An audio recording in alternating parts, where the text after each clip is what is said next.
We are now thrilled to welcome in ESPN reporter Tim MacMahon, who has covered the Rockets for a long time.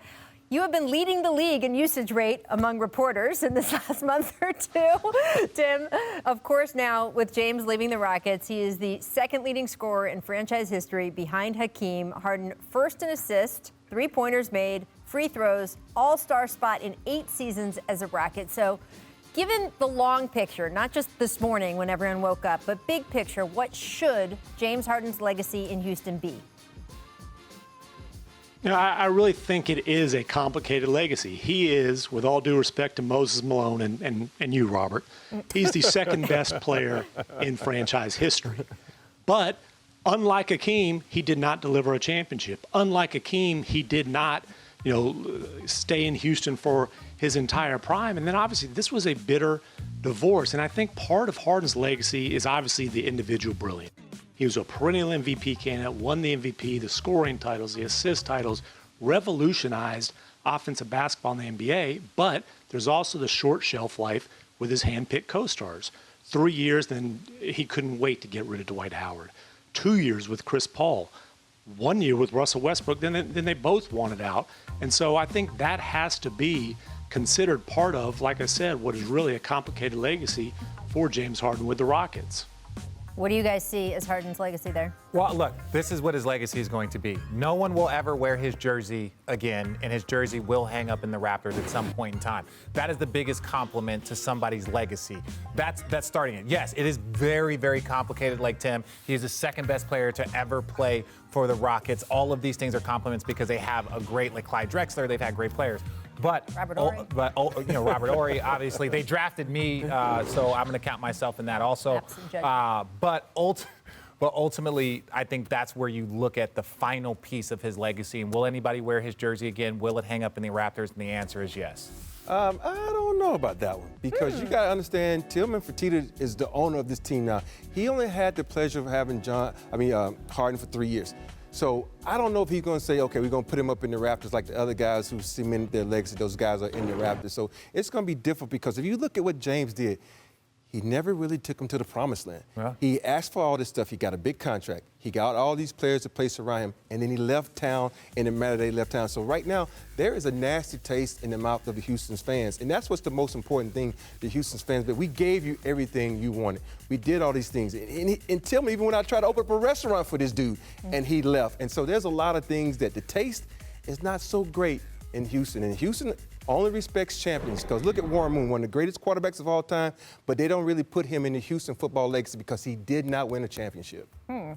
Tim, I don't know how you see that, and also, by the way, how you see the fact that James did end up going to Brooklyn when we know the conversations were also so hot and heavy with Philadelphia that was willing to offer them Ben Simmons in return. Did any kind of sort of bad feelings either about Harden wanting to leave or about his old friend Daryl Morey being the guy in Philadelphia play into this as well?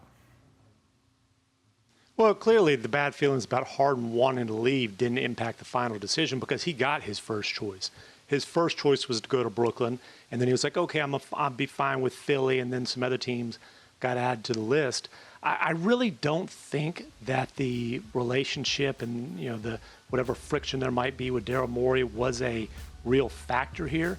Look, Ben Simmons was on the table. The Rockets did not get the young franchise cornerstone that they've been insistent on getting in return for James Harden. I just think, though, when it got down to it, the historic package of picks that they got back from the Nets, that was the deciding factor. The fact that those picks are dated well beyond what will be the primes of Harden, KD, and Kyrie. For a rebuilding franchise, I just think that ended up being something they felt like they could not pass up when they basically had to make a deal. Well, you mentioned the picks. Also, they ended up with Victor Oladipo out of all of this, Dante Exum, right? So let's take a look. How good is Houston right now? You've got Oladipo joining John Wall in that backcourt. What do you think, Robert? It's the injury squad right now. Everybody's coming back from injuries. Are they going to be healthy enough? Because these 3 guys that they have are great players.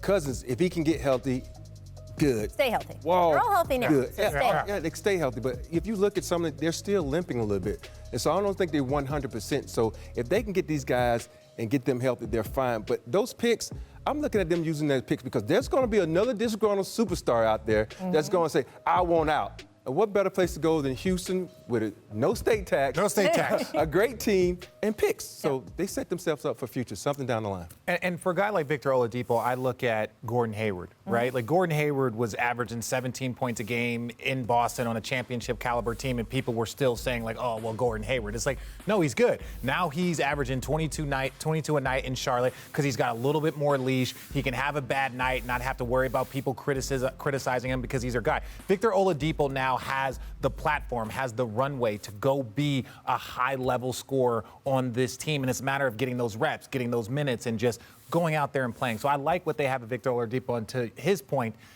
if you have all of these picks, that's how they got James Harden. They traded a couple of players and got a bunch of picks, and then that's what they shipped to OKC to get James Harden. So now it might not be disgruntled. It might just be somebody that's not re-signing. Right. It could be somebody that's like, I want to enter free agency, and they don't want to risk it. So it doesn't always have to be disgruntled. A lot of times it is. But there are other scenarios where it's not always such a bad situation, and you have all of this stuff that you've collected to put out there. That's similar to what Danny Ainge did to get Kyrie. Yep. Let's just go back another superstar that want to, see the grass is green on the other side. What do you think, Tim? I do think the other thing we need to keep an eye here on Victor Oladipo before the trade deadline. There we go. I was waiting for this one. Whether he fits really well or not. Look, he's an expiring contract, and I think that's the primary reason that he was more attractive to the Rockets than Karis LeVert, who has 2 years after this year at about $18 million per year. And Victor Oladipo, as an expiring contract, maybe there's a team that really likes what they see. They want his bird rights. Maybe there's a team that just sees value in having the expiring contract. But it could be another really significant chip for Rafael Stone, the new Rockets general manager, to play in the trade market. Thanks for watching ESPN on YouTube. For live streaming sports and premium content, subscribe to ESPN+.